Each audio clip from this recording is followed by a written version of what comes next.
रात्रीचे जेवण बंद केल्यावर काय घडते? 30 दिवसांचा आश्चर्यकारक परिणाम. नमस्कार मित्रांनो, दिवसभराची धावपळ संपवून आपण रात्री निवांत पोटभर जेवतो आणि नकळत आपल्या शरीरावर किती मोठा ताण देतो हे आपल्या लक्षातही येत नाही. जर तुम्ही वाढलेलं वजन, सकाळी उठल्यावर होणारी सांधेदुखी, अनियंत्रित डायबिटीज, भयंकर केस गळती किंवा पोटात सतत होणारी गॅस, ॲसिडिटी या त्रासांना कंटाळला असाल तर विश्वास ठेवा, आजचा हा व्हिडिओ थेट तुमच्यासाठीच आहे. जरा विचार करा, महागडे औषधं किंवा कडक डाएट न करता पुढचे सलग 30 दिवस आपण फक्त रात्रीचं जेवण बंद केलं तर आपल्या शरीरात जादूसारखे काय काय बदल घडतील. अनेकांना वाटतं की रात्री न जेवल्याने चक्कर येईल, अशक्तपणा वाढेल किंवा वजन एकदम घटून आजारी पडू. पण खरं तर यामागे निसर्गाचं आणि विज्ञानाचं एक असं चक्र दडलंय जे ऐकून तुम्ही थक्क व्हाल. आयुर्वेद आणि आजचं आधुनिक सायन्स दोन्ही सांगतात की रात्रीचं अन्न थांबवताच शरीराची स्वतःला दुरुस्त करणारी ताकद जागी होते. चला तर मग अगदी सोप्या भाषेत समजून घेऊया की हा एक छोटासा बदल तुमच्या शरीराला आतून पुन्हा एकदा नवं आयुष्य कसं देऊ शकतो. सुरुवातीचे 3 ते 4 दिवस शरीराचा प्राथमिक बदल आणि भूक सांभाळण्याच्या टिप्स. नंबर 1, वर्षानुवर्ष रात्री पोटभर जेवण्याची सवय असल्यामुळे अचानक अन्न मिळणं बंद झाल्यावर शरीराला सुरुवातीला थोडा धक्का बसतो. हा बदल समजून घ्यायला आपल्या शरीराच्या सिस्टीमला थोडा वेळ लागतो. नंबर 2, अशा वेळी ताकद भरून काढण्यासाठी आपलं शरीर लिव्हर आणि स्नायूंमध्ये साठवून ठेवलेली साखर वापरायला सुरुवात करतं. यामुळे साखरेचा जुना साठा संपवून शरीराला नव्या इंधनाची वाट मोकळी होते. नंबर 3, आयुर्वेदात म्हणूनच पोटाला विश्रांती देण्याला म्हणजेच लंघनाला सर्वात मोठं औषध मानलं आहे. पोटाला थोडा आराम मिळाला की शरीराची स्वतःला बरं करण्याची नैसर्गिक ताकद आपोआप जागी होते. नंबर 4, सुरुवातीला भुकेचं हार्मोन मेंदूला अन्नाची सतत आठवण करून देतं. त्यामुळे थोडी चिडचिड किंवा डोकेदुखी होऊ शकते.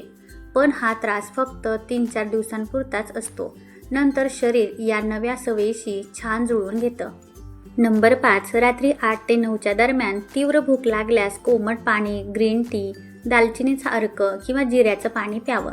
यामुळे पोटातील ॲसिड शांत होतं आणि भुकेची तीव्र लहर सहज निघून जाते.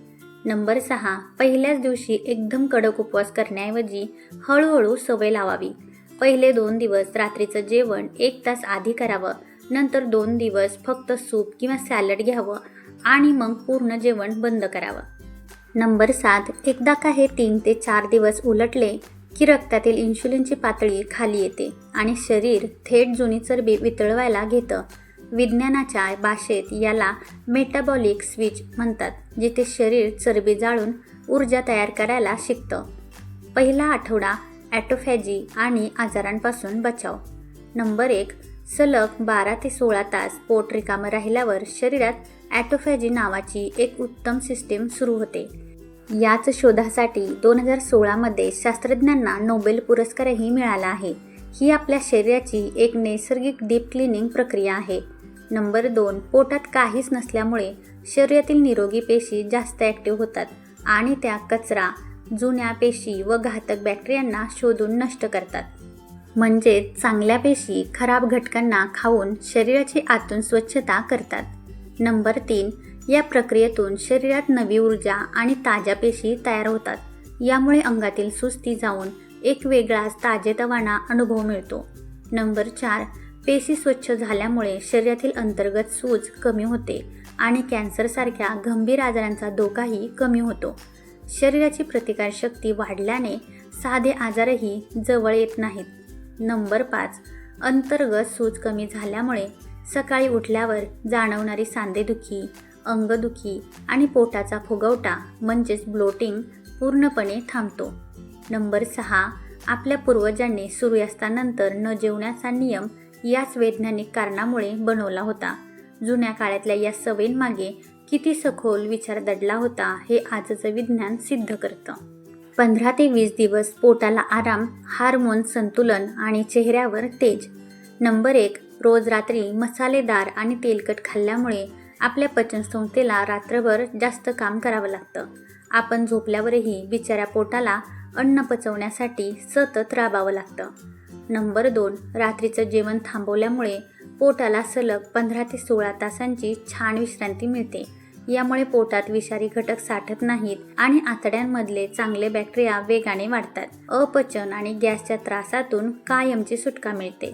नंबर 3, या काळात रक्तातील साखर नियंत्रणात राहते आणि इन्शुलिनची संवेदनशीलता सुधारते. यामुळे चयापचय क्रिया एकदम संतुलित राहून मधुमेहाचा धोका टळतो. नंबर 4, इन्शुलिन नियंत्रणात आल्यामुळे महिलांमध्ये हार्मोनचे संतुलन सुधारते आणि PCOD किंवा PCOSच्या समस्येत उत्तम आराम मिळतो. नंबर 5, याचा थेट परिणाम चेहऱ्यावर दिसू लागतो. त्वचा मऊ आणि चमकदार होते, डोळ्यांखालील काळे डाग कमी होतात आणि अंग एकदम हलकं वाटू लागतं. शरीरातील विषारी घटक बाहेर पडल्यामुळे चेहरा नैसर्गिकरित्या उजळतो. 25 ते 30 दिवस गाढ झोप आणि मानसिक ताकद. नंबर 1, पोट हलकं असल्याने शरीराचं नैसर्गिक घड्याळ निसर्गाच्या चक्राशी जुळवून घेत सुरळीत चालतं. यामुळे झोप आणि उठण्याची वेळ आपोआप नियमित होते. नंबर 2, रात्री हृदयाचे ठोके आणि शरीराचं तापमान शांत राहतं. त्यामुळे अपचन किंवा मध्ये जाग येण्याचा त्रास न होता अतिशय गाढ झोप लागते. पोट रिकामं असल्याने झोपेचे हार्मोन्स शरीरात योग्य प्रमाणात तयार होतात. नंबर 3, रात्री शांत झोप मिळाल्यामुळे सकाळी उठल्यावर शरीरात डोपामाइन आणि ग्रोथ हार्मोनची पातळी वाढलेली असते. त्यामुळे सकाळची सुरुवात एका नव्या उत्साहाने आणि प्रसन्नतेने होते. नंबर 4, महिना पूर्ण होताना वजन तर नैसर्गिकरित्या आटोक्यात येतच, पण सोबतच मेंदूची निर्णय क्षमता, स्मरणशक्ती आणि कामातील एकाग्रता कित्येक पटीने वाढते. डोक्यात विचारांची स्पष्टता आल्यामुळे प्रत्येक काम मन लावून होतं. कोणासाठी हा नियम नाही. महत्त्वाची काळजी. नंबर 1, कष्टकरी व्यक्ती. ज्यांना दिवसभर अंग मेहनतीची कामं करावी लागतात त्यांनी उपाशी राहू नये. सतत घाम गाळणाऱ्या शरीराला रिकव्हरी होण्यासाठी रात्री अन्नाची नितांत गरज असते. नंबर 2, गरोदर आणि स्तनपान करणाऱ्या महिला. बाळाच्या आणि स्वतःच्या पोषणासाठी सतत कॅलरीची गरज असल्याने त्यांनी हा प्रयोग टाळावा. या काळात शरीराला सर्व पोषक तत्वांचा अखंड पुरवठा चालू राहावा लागतो. नंबर 3, आधीच आजार असणारे लोक. ज्यांना तीव्र ॲसिडिटी, पोटात अल्सर किंवा शुगर अचानक कमी होण्याचा त्रास आहे, त्यांनी डॉक्टरांच्या सल्ल्याशिवाय हा निर्णय घेऊ नये. कारण अशा स्थितीत थेट उपाशी राहिल्याने त्रास वाढू शकतो. नंबर 4, पर्याय. पूर्ण उपाशी राहण्याऐवजी सूर्यास्तापूर्वी वाटीभर मुगाचं कढण, व्हेजिटेबल सूप किंवा उकडलेल्या भाज्या घेऊ शकता. या छोट्या आहारामुळे पोटावर ताण न पडता शरीराला हलकी ऊर्जा मिळते. दिवसाचा आहार आणि उपवास सोडण्याची योग्य पद्धत. नंबर 1, रात्री जेवायचं नाही म्हणजे दिवसभर पोटाला उपाशी मारायचं असा याचा अर्थ मुळीच नाही. दिवसा सकस आणि पुरेसा आहार घेणं हाच या प्रयोगाचा पाया आहे. नंबर 2, सलग 15 ते 16 तासांच्या उपवासानंतर सकाळी उठून लगेच चहा किंवा तळलेला नाश्ता खाणं टाळावं. सुरुवात कोमट पाणी, भिजवलेले बदाम किंवा फळांनी करावी, जेणेकरून पोटावर अचानक ताण येणार नाही. नंबर 3, सकाळचा नाश्ता आणि दुपारचं जेवण प्रोटीन, फायबर आणि जीवनसत्वांनी भरलेलं असावं. ताटात चपाती, भात, भरपूर भाज्या, डाळी, मोड आलेली कडधान्य, दही आणि सॅलड यांचा नक्की समावेश करा. नंबर 4, शरीरातील पाण्याची पातळी टिकून राहण्यासाठी दिवसभरात भरपूर पाणी प्या. पुरेसं पाणी प्यायल्याने शरीरातील घाण लघवीवाटे सहज बाहेर पडायला मदत होते. नेहमी एक गोष्ट लक्षात ठेवा, हा नियम पाळणे म्हणजे स्वतःच्या शरीराला उपाशी मारणे किंवा त्रास देणे मुळीच नाही, तर शरीरातील जुने आजार मुळापासून दूर पळवून शरीराची रोगप्रतिकार शक्ती दुप्पट वेगाने वाढवण्याचा आणि स्वतःला आतून पूर्णपणे निरोगी ठेवण्याचा हा एक सोपा मार्ग आहे. तुम्ही कधी सूर्यास्तापूर्वी जेवण्याचा किंवा रात्री न जेवण्याचा नियम पाळला आहे का? तुमचा अनुभव कमेंटमध्ये नक्की सांगा. तसेच मित्रांनो, तुम्ही आजपासून रात्रीचे जेवण बंद करण्याचे हे 30 दिवसांचे चॅलेंज करणार असाल तर कमेंटमध्ये हो किंवा येस असे नक्की लिहा. मला आशा आहे की आजचा हा व्हिडिओ तुम्हाला आवडला असेल. व्हिडिओ उपयुक्त वाटला तर नक्की लाईक करा. चॅनलवर नवीन असाल तर सबस्क्राईब करा आणि हा व्हिडिओ प्रत्येकासोबत शेअर करा. पुन्हा भेटूया अशाच एका छान आणि नवीन व्हिडिओमध्ये. तोपर्यंत स्वतःची काळजी घ्या.